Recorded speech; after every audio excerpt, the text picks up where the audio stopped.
Welcome back to the Bearcat Tip-Off Talk podcast presented by Donahue Accounting Services. For friendly expert tax advice whenever you need it, come to Donahue Accounting Services. A leading accounting firm in Cincinnati, Ohio, our top-notch accountants strive to help you resolve all your financial and tax issues. Call Donahue Accounting Services today for a free consultation at 513-528-3982 or visit online at donahueaccountingservice.com.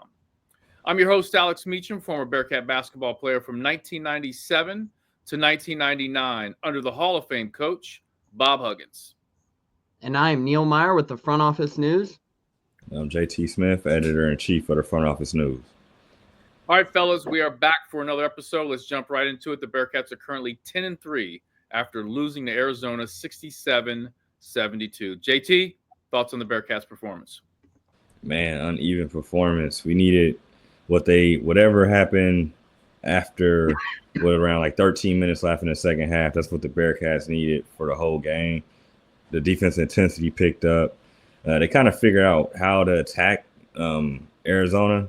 I feel like they kind of let them off the hook with a lot of shots they shouldn't have taken. Too many threes, not good threes too. And it was like they were cold. I think at a point they were like 2 of 16 or something like that. Finished 5 of 25, but I feel like a lot of those, 7 to 8 of those were real bad threes, like no matter what. Even if it was a couple makes that I thought were bad threes as well. So it's just kind of one of those things that thought the shot quality was bad and they started getting real good shots. I thought the set started being a lot better, get better screens, better shot attempts. But I just think they spotted, Arizona too much of a lead at home. And, it was kind of very disappointing, especially losing their first game against Kansas State against a team that they were a favorite on the road and they lose. And then you come home, back against the wall. It's the Big 12, no easy games. You're still a favorite and you lose. And, they had it tied, but the execution wasn't what it needed to be in the last minute and a half. And that sucks because, you have a pick and roll, person doesn't switch, they get a layup, the game's tied. That's how they go down 2. Then shoot a bad 3, Arizona gets the rebound, and then you're pretty much buried. So it's one of those things where, execution burnt them. I just think, if they play better, in the first 30 minutes of the game, they're not in that kind of situation.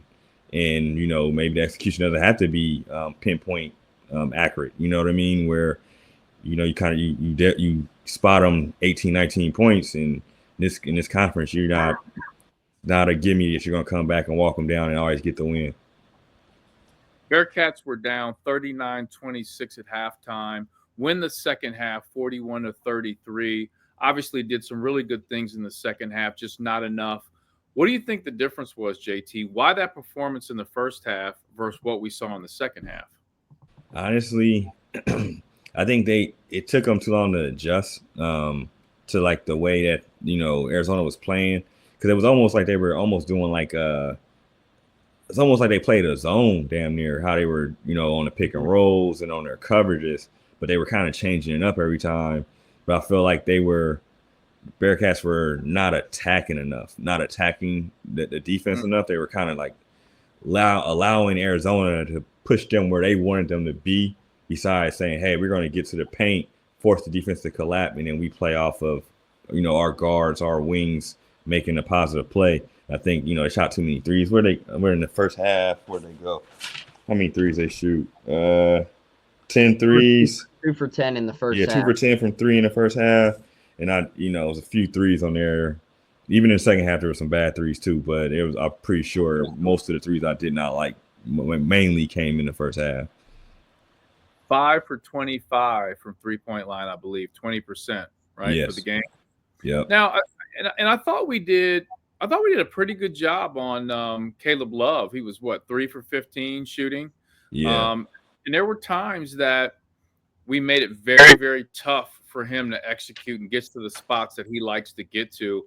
And I saw glimpses of what we saw versus Dayton in the first half defensively. But the Bearcats, JT, just have to maximize that from the tip. Pause. From the start of the game. In these Big 12 games like Arizona, games like I talk about with Baylor, games like Kansas, they have to start off defensively like what we saw first half of Dayton and what we saw at times in the second half versus Arizona. Otherwise, we're not going to win these games. No, for sure. Because the thing is, playing how they play the last 13 minutes on defensive end, it's probably hard to expect that the whole 40 minutes is probably unrealistic because these guys Right. are playing against are legit D1 players. Some of them are probably in like NBA players, are for sure pros, right? So, okay, to expect that. But when you see the Bearcats turn it on, you know, it's a different team and they get easier shots. And then after that happens, I feel like their offensive sets get a lot better. Their defensive sets get better. Yep. But the offense, I feel like, just looks a lot better when they play good defense. So I think they have to start off with that intensity and just get it out the mud from the jump. They can't. You just spot somebody that many points at home. It's just that's too much, man. It's just too much. I agree. Now, Neil, get your thoughts on the Bearcats' performance, and keep in mind too, Neil, the Bearcats were what 12 for 23 from the free throw line, 52%. Not good enough. Yeah, no, most certainly, Meach. And I think that's one big thing you can take away was the free throws obviously being 12 of 23, just 52%, and then you lose the game by 6. It's definitely something that you look back on and say, okay, well, maybe if they made a couple of those extra free throws, this game might be different. But the biggest thing to really take away here is the three-point shooting just continued to struggle for Cincinnati. I mean, they go 5 of 25 from 3, and 3 of those 5 makes come from guys like Dan Skillings and Dylan Mitchell, who prior to Big 12 play were arguably 2 of the worst three-point shooting guys on the team, and they continued to make that leap over Big 12 play. But that's the biggest thing to take away, and it's not like they weren't getting good looks. Their shots just weren't simply falling. Obviously, if you look back on it, there was a lot of times where Cincinnati kind of rushed their offensive sets a little bit, and JT and I talked about this as well.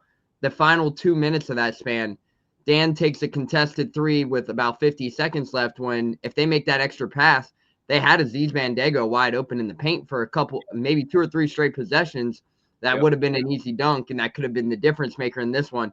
But on top of it, like we mentioned, I mean, Caleb Love was a non-existent factor in this one, essentially. I mean, even Wes Miller said, looking down at the stats, if they could have said, hey, we're going to hold Caleb Love to 3 of 15 from the field for just 12 points, they thought they would have been in position to win this game, which they were in position to come back and win this game, essentially. But you got to give credit to Dan Skillings and Day Thomas for the job they did on the defensive side of the ball versus Caleb Love. I don't think that's getting really talked about as often as it should have been following that matchup. I mean, Day Thomas came in and was probably arguably one of the biggest impacts off the bench. I thought he really changed this game, and obviously he comes away with almost a huge momentum-changing play there down in regulation. If he picks that ball from Caleb Love's pocket after slowly walking it up with 55 seconds left, it might have been an easy layup and momentum might have swung, but I thought Day Thomas was electric in this one. I thought he really impacted the game as well.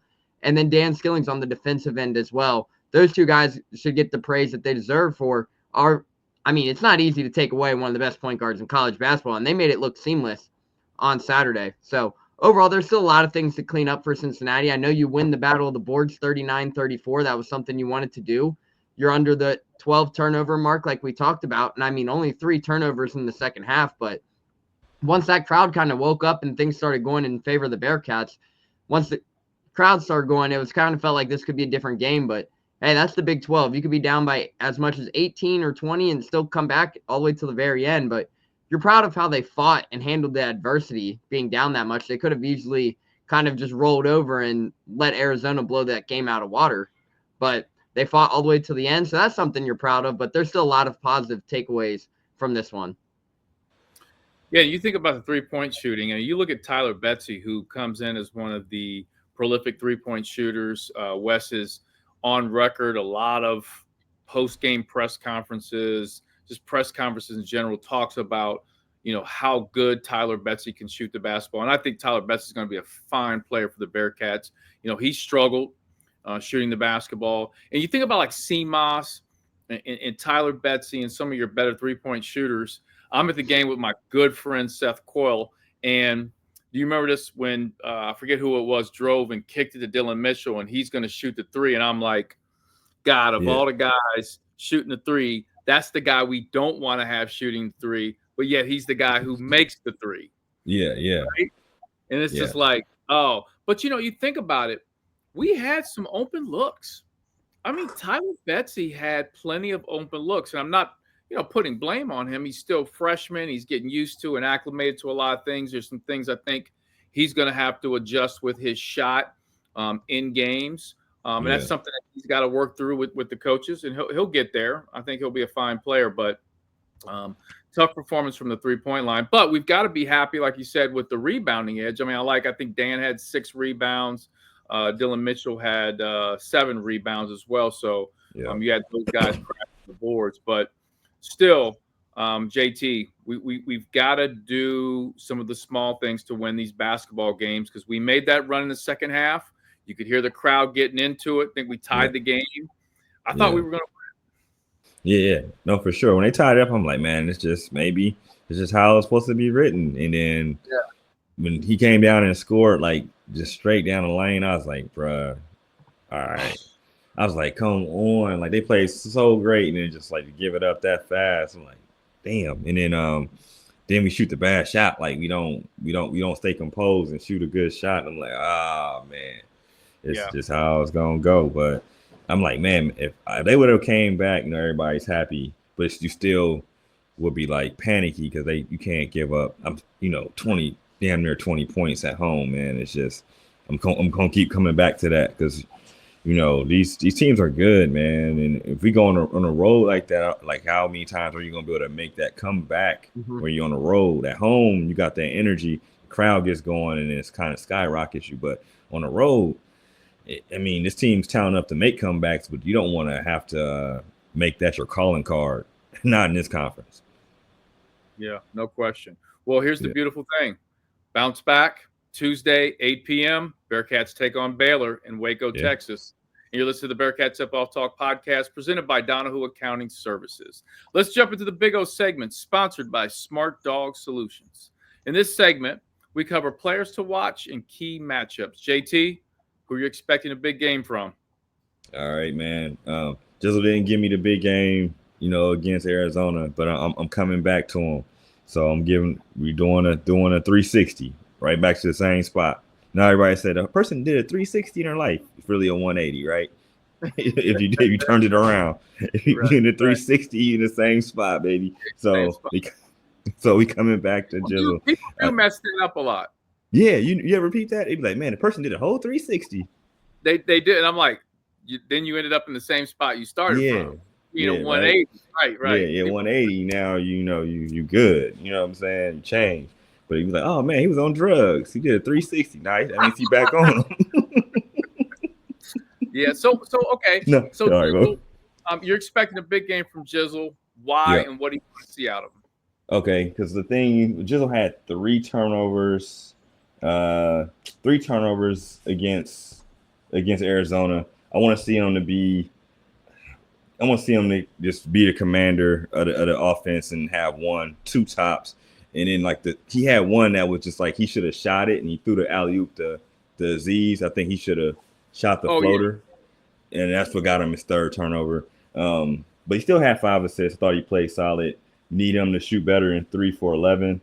He had 4 rebounds. That's great for a point guard. But I want him to just keep staying confident. And he shoots 11 shots. I'm fine with that. I just want him to make 5 or 6. I just want him to have one of those solid games where he has the 5 assists or more, the 2 or 3, 3 or 4 rebounds. But I want him to have a solid double digits because he just makes that team so much better.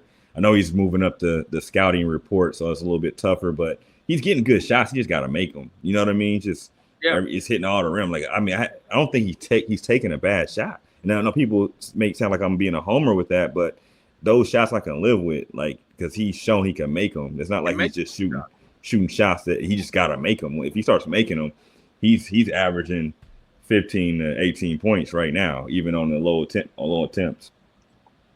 I think he's at his best when he gets cooking from that mid range. Yeah, when he gets that midi going, it just impact. Like he just feels this flow. And you don't see Yep. that a lot from today's player. A lot of players today, their game isn't predicated around the mid-range shot.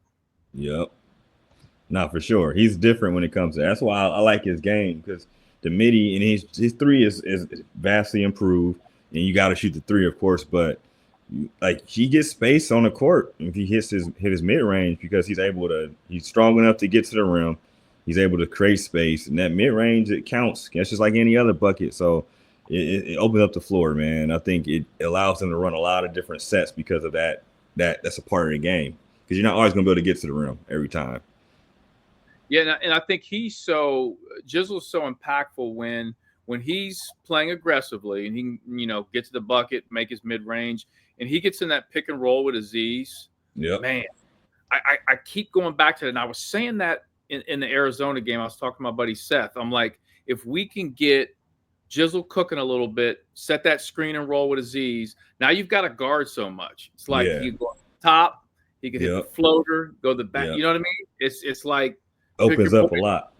Yes. No question. Yeah. So I like that pick, and I hope you're right.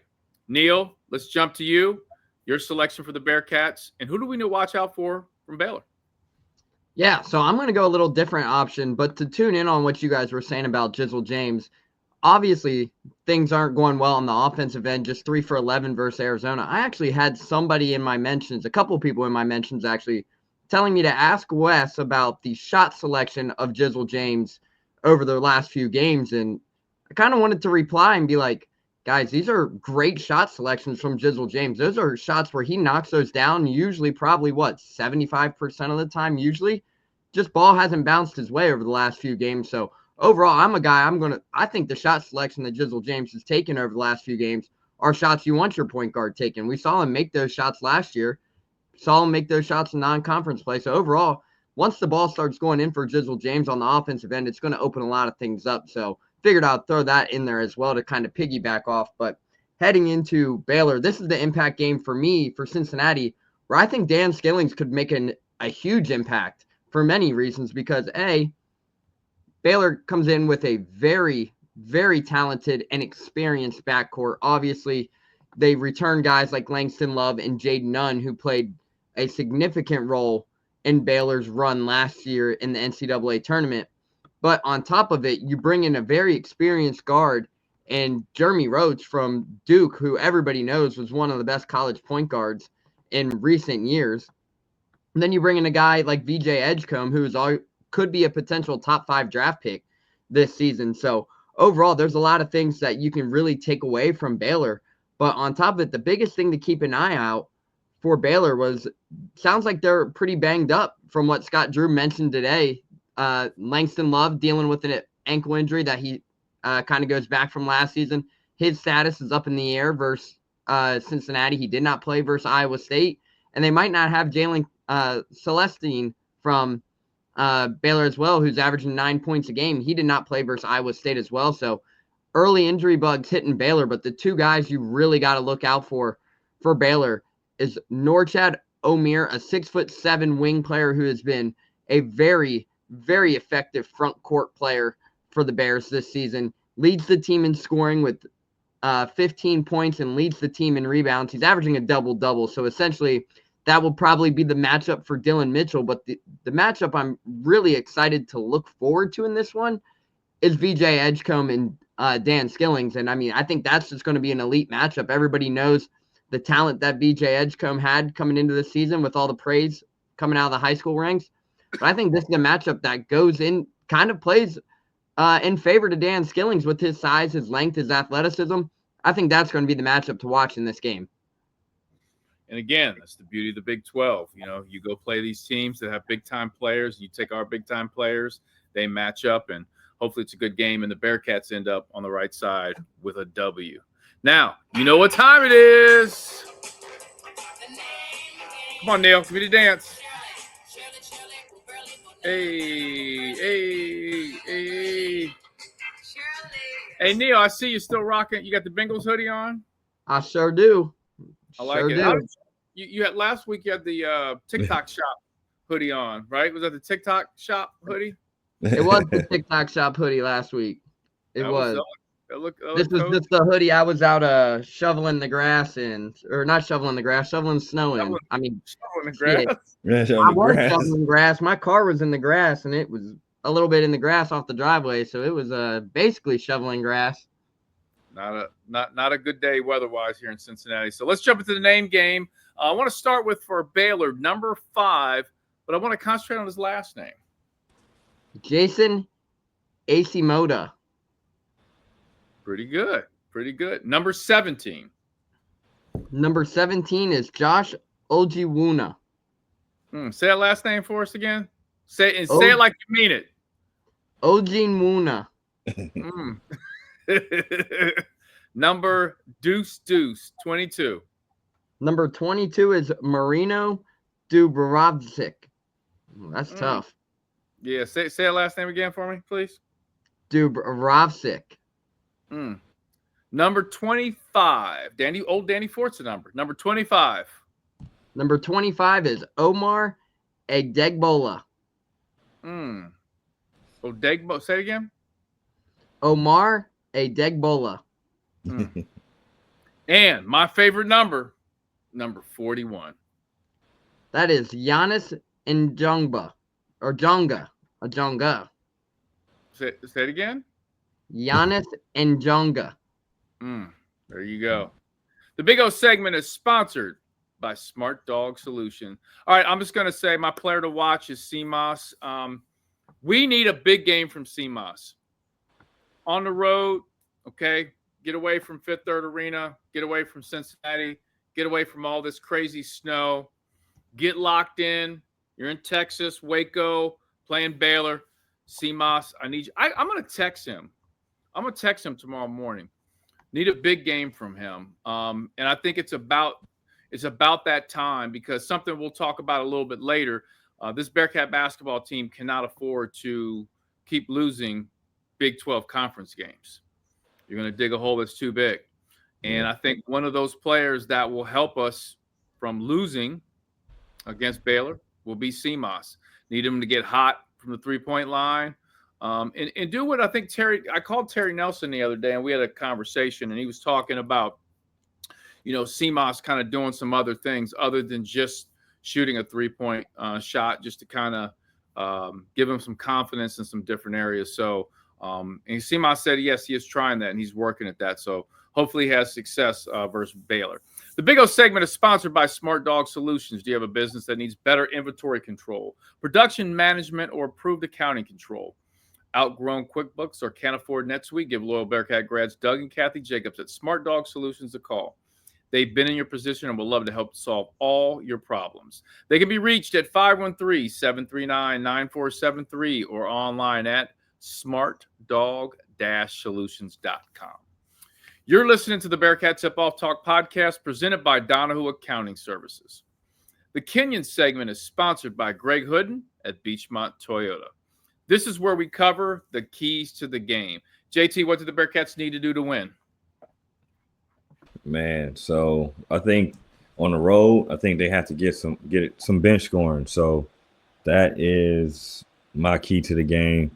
Then they had 15 against Arizona, not terrible, but I want to see them be closer to 20. And then even if it's at that 15, I want to see it be efficient. Whoever comes off the bench, hit a couple shots, if you got 3 to 4 people coming off the bench, go ahead and everybody get in the scorebook. Everybody get 4 to 6 points. If it's 4 people off the bench and they all get 4, that's 16. If everybody's getting, you got a couple sixes. I mean, I think 20 because everybody, all hands on deck, and it doesn't have to be off mass shooting, but I want to see Tyler Betsy. He went 1 for 7 on Saturday. I want to see him hit a couple shots, maybe a good midi, or I like the attack. He got blocked on the shot, but I like the attack he had. I like that. Show more aggression, the pump fake, get around. Just I want to see him finish, but then maybe hit a 3. If he comes off and scores 5 points, that's going to be 5 points that are not accounted for, and that's going to help the Bearcats be able to steal a win on the road. So I want to see those guys. And, Day-Day's kind of the steady engine off the bench. But, I think Connor went down in the game, so his availability could be under question. So we'll see what happens. Did he come back into that game, Neil? Or was he He went to his ankle, right? He rolled his ankle, but he went back to the bench, and I don't think he returned after it. Yeah, I don't think he returned to the game, JT. Yeah, I don't think he came back in. We forgot about it in the post game, so that'll be something that we keep an eye on tomorrow. I mean, keep an eye on against Baylor, see if he's going to play. So I just think Tyler Bessie's role could be a little bit bigger, where he might be called on. So I want to see him make a couple shots. But then Day-Day's been a steady Eddie. He's kind of like the sixth starter, honestly. So I want to see him, shoot solid and do his thing. But I think around 20 points from the bench will be very helpful. Let me ask you this, JT. So we've struggled with 3-point shooting. Yeah. At some point, you give CJ Frederick a shot? You may have to, just to, depending on how stuff's going, especially if you need the 3-point, to open up the lane. I think you might have to. Like it might be one of those things where you dust them off and say, hey, fire a couple up. Can't get no worse at the end of the day. So I think you try them for a couple minutes. You don't have to be long intervals, but 2 or 3 minutes here and there, maybe hits a few, and you can be lightning in the bottom.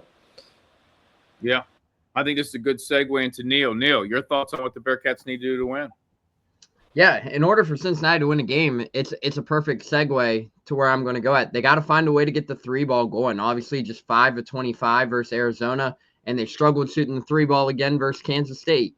They have to find a way to get that 3-point shot to fall, whether that is a guy like CJ Frederick, who they might be able to bring off the bench and fire a couple of shots up, depending on the availability of Connor Hickman in this one. But they have to find a way to get Simas Lukosius going again.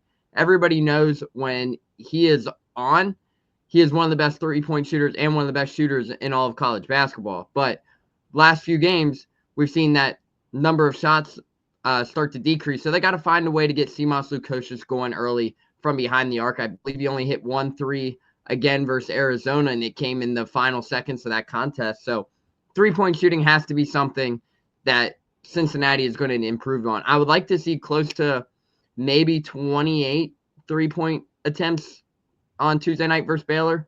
I mean, we saw 25 versus Arizona, but I would like to see 28, maybe 30 versus Baylor. But they got to be good shots. You just can't come down and chuck up a 3 with 15 seconds left on the shot clock. It's got to be a good look, a very high percentage look. So that's the big factor in this one. But they also got to win the rebounding glass. I think this could be a game where Aziz Bandago could take a big role in the front court. But 3-point shooting and the free throw line, you got to take advantage of the free point opportunities that teams are giving you guys. But you also got to be able to knock shots down from behind the perimeter as well. And I want to pose this to both you guys, Neil and JT. Neil, you bring this up, 3-point shooting. Why do you think we've struggled from the 3-point line? And I've got some ideas because I honestly, listen, I think some of these guys have had open looks. Teams are scouting CMOS, right? So they're very keyed in on CMOS. So that's understandable. Tyler, I think there's just some function things with his shot that he can improve on because he was open.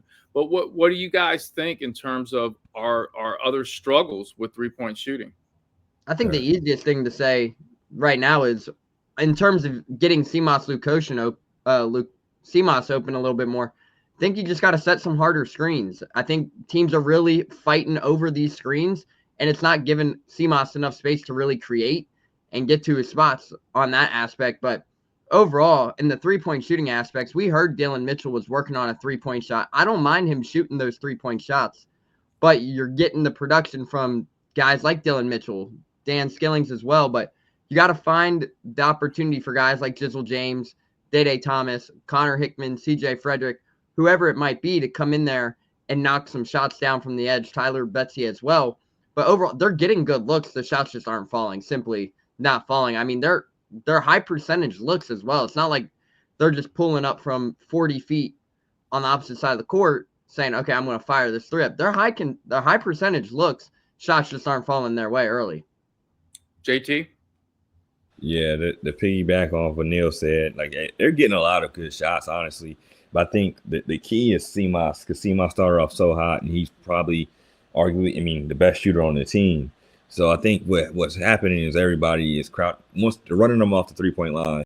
I think he has to accept it a little bit because he can score in the mid range. Like So I think he has to accept it, get to the hole or get the mid range off, hit a couple of those, and I think they're still going to try to run them off, but they're going to have to be more cognizant on how they run them off because he's hunting the three so much. I think he's playing into their hands on certain games. He's only shot 4, against Arizona, but I feel like the other games he was higher amount. But just the way he's attacking it, I think he's just got to adjust because he had such a hot end of the last season. He's had a hot, start of this season, and everybody is like, hey, if he score, I don't mind if he scores, but I don't want him to make 5 to 7 threes like he's capable of doing.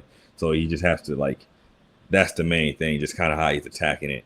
And then also, like Dylan, I don't mind those shots. He's got to, because people are going to play off of him. He just can't always shoot them in general. Like I feel like he has to get. I don't want him not touching the paint. Essentially, I like him at the elbow. Maybe in a dunker spot, you know what I mean, a lot, because when Jizzle and them are going to the hole, that's why CMOS is so important. I feel like I'm talking in circles because I think he can create shots for others, and I think he's going to have to accept it, and I think it's going to allow his shot he's going to get more open shots if he creates for others. You know what I mean? Yep. So, and Dylan, he's a guy, he's not a pure jump shooter, as everybody knows, but around the rim, nobody really can stay in front of him. You know what I mean? He's very explosive off the bounce. He can finish, with the best of them. So I think we got to do, I think CMOS is the key for the 3-point shots because I think he's going to be able to get people other easy shots. And it's just one of those things that with the scouting report, once he adjusts, I think the Bearcats will take off as well. I think he has a lot of pressure because of, he's at the top of the scouting report right now. The Kenyon segment is sponsored by Greg Hooden at Beachmont Toyota. Last point I want to make, Baylor is 7-0 at home right now. They're a good basketball team. However, I don't know if they've played anybody at home that's as good as the Bearcats. I don't think they've had any competition at home that's roster-wise and I don't know, record-wise, as good as the Bearcat or come in with the players that we do. So I look for this to be a really, really good battle.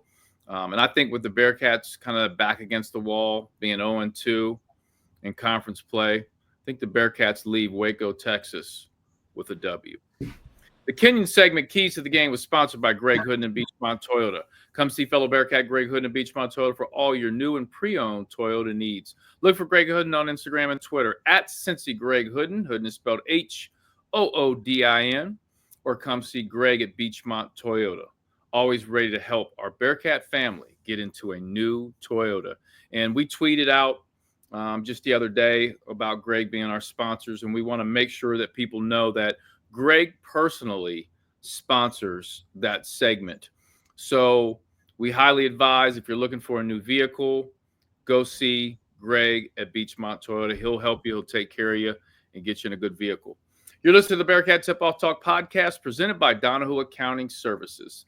The Twyman segment is sponsored by Visionary Cleaners. This is where we cover hot topics. So the Bearcats, like we've talked about several times, are currently 0-2 in the Big 12 with losses to Kansas State on the road, Arizona at home. The Bearcats had to play Baylor and then back home to play Kansas. Let's discuss the danger of this Bearcat basketball team going 0-4 to start league play. JT, what are your thoughts? Man, so if you start on 4, doubt starts to creep in, where you're not maybe not trusting the process. You might start questioning stuff. It's just like, hey, we're on 4. So then when Wes is doing something that, can help the players or other coaches are saying certain stuff, you start off on 4, you're like, it's not been working, right? So then you might start veering from the plan and then you make it worse, 20 times worse because you're veering from the plan because you don't trust the process. So, and when doubt creeps in, man, the Big 12 is loaded with a lot of tough teams, man. So it's one of those things where the fans are going to start piling on you. It's not going to be not going to be many people happy, in general, because this is a basketball school. So when everything is right with the Bearcats basketball team, everything's right around Clifton. everything's right around in Cincinnati. Honestly, No doubt. it's nothing like it. So if you go on 4, as much as great as they play in a non-conference, it erases it. Almost erases everything. It doesn't take away the Xavier win. You know what I mean, or the Dayton win, but where you felt great and felt like, man, this team can do certain things. Like we're all high on this team. Everybody, and people are calling us false prophets, but we know what we're seeing. It's just you go on 4, man. Doubt can creep in, and it can start getting. We don't want to get masterpiece sneaker ugly in Cincinnati, because that's not good for anybody involved. It's not good for us. It's not good for the players. It's not good for the coaches. Because then it's like, damn, when can we get one? You know what I mean? And we don't want it to be like, damn, when we can't get one, we need to start building. I know you said as a player, your guys kind of played in four game increments, right? That was kind of how it was. And it makes sense because you got 20 games in one conference. You got 5 4-game increments. And if you start off the first increment on 4, it makes very tough sledding for those predictions we made. And how people even that don't cover a team like we do. The Bearcats were finished the 5th or 6th in the Big 12 at the beginning, and they were ranked in the top 25 until now. So, and they're not far out of ranking. So it's just one of those things, man. I'm sorry for getting long-winded, but that doubt could be a bad MFer. So they gotta do what they can to avoid that. I think you make a good point, because when the doubt creeps in, then you go play a team that may be lower ranked in the conference, and you lose your confidence, then you lose to them. Yeah. And then you could throw NCAA hopes out the window. Yeah. And once that happens, then you lose the fan base, and everyone's like, we're so disappointed in this basketball team. The hopes were so high. Yeah. So I do think this Baylor game, I'm not big on saying games are must-win games. Like I said before, the Xavier was a must-win game just because of the circumstances, right? But I feel, to your point, I feel like this Baylor game is one of those, like, they've got to go and win this basketball game, because we know. Yeah. Go ahead. By any means possible, man. I don't care if this game is like a rock fight. They just got to come out. They got to have more rocks thrown at the rim than Baylor at the end of the day. Fine. You know what? And that's a great point, because when we played Duke in the Great Alaska Shootout, we knew we were playing the number 1 team in the country. We knew we were playing. I think Duke ended up having 8 pros from that team. Yeah. But the whole conversation leading up to that game was find a way. We don't care how we get it done. Find a way to win the basketball game. And we did that. We found a way. We were up however many points, 18 or whatever at halftime. And Hugs was like, look, Duke's good. They're going to come back. But we've got to do those things at the end to execute and win the game. And we ran home run play and win that game. The Bearcats have to do whatever they need to do to win this basketball game versus Baylor. And then I think what happens then is anything can happen versus Kansas. We saw Kansas lose, Neil, right, the other day versus West Virginia at home, correct? Yeah. Correct, for the first time in history, if I remember right, to West Virginia at least. Wow. First time they've ever lost to West Virginia? First time West Virginia has ever beaten Kansas at Allen Fieldhouse. Oh, I was going to say, damn. Yeah, at Allen Fieldhouse. Okay. I say, damn, that's crazy. It's still crazy. Anything can happen. Think about last year, fellas. Think about last year. How many close games in the Big 12 did we lose? And we didn't even have the roster we have this year. What? 5 or 6 easily. I think 6 or 7 last year, if I remember right. Yeah. So anything can happen. That's why I go back to, like you say, JT, can't let the doubt creep in. And it starts Tuesday night versus Baylor. Neil, your thoughts?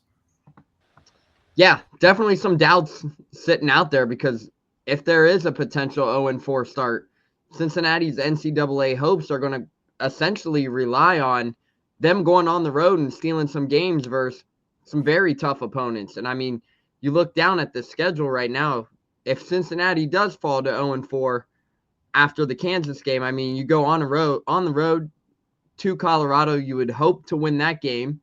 But then you go on the road versus BYU and Utah. Utah's not as good as many people thought this year, but BYU's a pretty good team. They'll have to get a win there. They'll have to sweep that series out in Utah. Then you're going to have to find a way throughout the season to potentially go on the road and win either at Iowa State or Houston, depending on how things play out. You're going to have to go on the road and get at least one of the two. But if you start 0-4, you're going to feel like you're in a position where you're going to have to go and get both of those games on the road, which essentially Iowa State's looking like a top 5 team right now, which is why they're ranked number 3 in the AP poll. But Houston is always a dangerous team and always an opponent that gives trouble on the roads, especially at the Fertitta Center. It's not an easy place to win games at, but if Cincinnati does fall to 0-4, they're going to have to find a way to go out there on the road and really fight till the very end to get some tough road wins in order of achieving what we all said was that 13-7 or that 14-6 mark here in Big 12 play. The Twyman segment is sponsored by Visionary Cleaners. And you're right, Neil, because if they go 0-4, that puts the pressure on having to win so many of these road games. And, you want to take care of your business and win the games you're supposed to win. We could look at the Bengals as an example. Mm-hmm. The Bengals come down to the end of the season. They do what the Bengals do, start slow at the beginning of the year, come on hot. How many games did they end up winning at the end of the year here, Neil, in a row? 5 straight. 5 straight.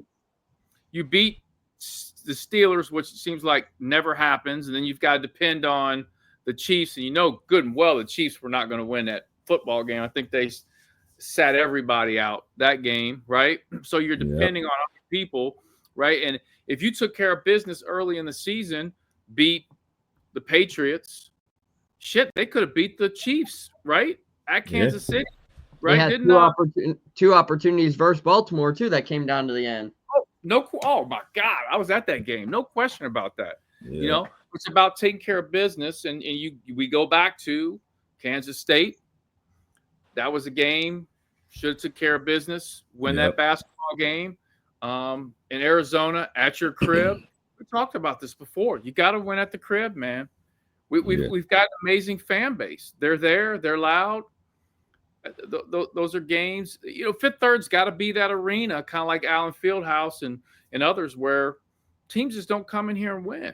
Yeah. No. So, back to your point, JT. We can't let that doubt creep in. And what I worry about, JT, is you lose at Baylor on Tuesday, and fans start tweeting, start talking. Players see that, right? And then they start getting shit in their head, right? Yeah. No, for sure, man. It's serious stuff. Like during the game, it was a lot bad to tweet about, on Saturday early for sure. And then, stuff's you go to 0-3, man. And it's not the crazy thing is you go 0-2. I think those are 2 winnable games. You lose both of those by combining 8 points. And it's like, damn, it's just kind of like you leave. It's like leaving money on the floor more so than anything. But your get right games are Baylor, who is nothing to sneeze at. And then Kansas comes to Fifth Third. But you gotta protect the house. It don't matter if it's, I don't know, UNL the 91 UNLV team. You gotta protect the house if they come in there. You know what I mean? So you let Arizona come in there and get too comfortable. We gotta be on Kansas back. I mean, we don't want to jump on it, but jump ahead. But when Kansas come in there, you gotta jump on them. You gotta treat them like their little brother or something. You can't, no respect. I mean, respect your opponent, but still no respect. You know what I mean? That kind of, we need this. Like, we need this more than you. We about to take this from you. So it's just what it's gonna have to be, man. So, but it starts against Baylor. Got to go in there like a dog with rabies. You know what I mean? Where you just get it, just get it, and get it, man. Cujo style. Cujo. Wait. We got to do an age check. Neil, do you know what Cujo is? I do not. You don't know what Cujo is? Man, I do not. JT, every podcast we say something and Neil just has this look like, Yeah, what the hell are you talking about? yeah, he's like, I gotta hit Google on that. And Yeah, tell him about Cujo. Which if you go Cujo, back and man. watch that movie, it's a bad movie, bro. Yeah, I think it's bad. I need to watch it like as a grown up. But I just remember like Cujo just was off the chain, like foaming out the mouth. Tell him what it is. He doesn't know what it is. Oh, it's a dog. It's a dog. Cujo's Yeah, a I dog. found it on Google right now. Did you Google it? He Googled Yeah, it. I While sure did. I need to Google that myself. I need to I need look to see at what like. 'Cause I just remember it being a big dog. it was Yeah. on. It was on JT. It was on TV one day not long ago. It's so bad, man. For real. Yeah, I gotta like watch it just to see how bad it is. Man, those movies from back in that time period, man, we thought were like so scary and good. You watch as an adult, you're like, bro, what was I watching? Yeah, for sure. Neil, we need to start giving you homework because, like, Cujo. when we talk, you've got to go watch Cujo. Okay? Yeah, for sure. Well, I didn't well, realize we it was a Stephen King movie. huh? I didn't realize Cujo was a Stephen King movie. I That's what it didn't say on either. here. Oh no, it ain't. No, maybe. It's based on Stephen King's novel, it says. I Okay. didn't realize that. But yeah, we gotta go in there and just take it, man. We gotta take it, man. We got disrespectful, man. That no, wait, real quick. We're not leaving Cujo yet. So Cujo was when we were young, though. No, I gotta say this. No, I gotta say this. When we were young, that movie was really scary because anytime you saw anyone with a dog like that, oh, For it sure. was like, He was Meach like, was bro, running. you definitely taking off. Or you like, especially if you have some space, you're like, all right, I'm gone. You ain't about to Cujo me, like give me rabies. oh man, no doubt about it. For The sure. Twyman segment is sponsored by Visionary Cleaners. Visionary Cleaners is a locally owned company by former Bearcat student athletes. They specialize in high quality commercial cleaning of businesses, apartments, and pre and post construction cleans. They can be reached at 513-388-7816 or contacted online at visionarycleaners.com. Fellas, this concludes another great podcast. Thanks to all of our sponsors, Donahue Accounting Services, Smart Dog Solutions, Greg Hood and Beachmont Toyota, and Visionary Cleaners. But before we get off, we were talking about childhood a little bit. Cujo, Neil know nothing about that. But everybody in Cincinnati's pretty much snowed in today, stuck Yep. in, and the Bearcats, I believe, did take off to head to Waco. I know there were some questions on when they were going to leave. I think they left around like 7:30, 7:45. They hold on. They did text me the itinerary thing. Hold on. I'll look at it here now. Here it is. They took off from 7:21. I'm sorry, 6:00. Their flight arrived at departs for Waco. 6:00. They left. Sorry, arrived in Waco at 7:21. Yep. Hey. So off the schedule. My bad. Ain't Waco? Ain't that where dude was giving people the drinks? So I don't know what you're talking about. The You know giving. what I'm talking about? When the Colt dude, Jim Jones. Ain't that where Jim Jones? Okay, yeah. So not it was the Nah, it wasn't Jim Jones. It was... No, not Jim Jones. So that was the Waco siege that they burnt down the thing. It was the Branch Davidians. Okay.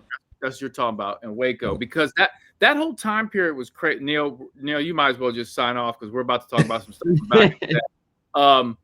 You had, remember Timothy McVeigh? Yeah, McVeigh. Yeah, I remember McVeigh. Oklahoma City. And yep. So the Waco, Texas siege was one of the things that sparked Timothy McVeigh to blow up the Oklahoma City. That's what I thought. I thought it was some kind of connection with something. I couldn't figure it out. I just remember it from being, yeah. And then Ruby Ridge. I don't know if you remember Ruby Ridge. That Randy Weaver. He was like a white supremacist or something. He was up in something, and the government came in and they shot up the place. They killed his wife and son, I believe. That also sparked Timothy McVeigh. You also had the Unabomber at that time. That's crazy. All these people were like, man, Neil, do you have any idea what we're talking about? No, I do not. Neil's like, I'm about to sign off for this podcast. My bad. I was like, something Waco. Every time I hear Waco, I always think it's about like something crazy happened in Waco, like recently. I mean, not recently, but in our lifetime, you know what I mean? Yeah. No, that was the whole. I want to say it was the branch Davidians or whatever they were called. David Koresh. David Koresh. Yep. That was it. David Koresh. Yep. That was such a crazy time. And Timothy McVeigh, so Neil, Timothy McVeigh blew up a building in Oklahoma City, killed like, I don't know, 176 people or something crazy. Like, I mean, kids, children, like, I mean, just it was wild. Terrible stuff. Then you had the Unabomber. You know, the Unabomber and Timothy McVeigh were like held in the same like prison and stuff. They like talked and stuff. That's wild. That's crazy. Yeah, you know, they was chopping it up, talking real wild. Oh, dang. That was crazy. All right, my bad. All right. No, that's no. But you said they arrived. You said they left at 6:21. They arrived at 7:21.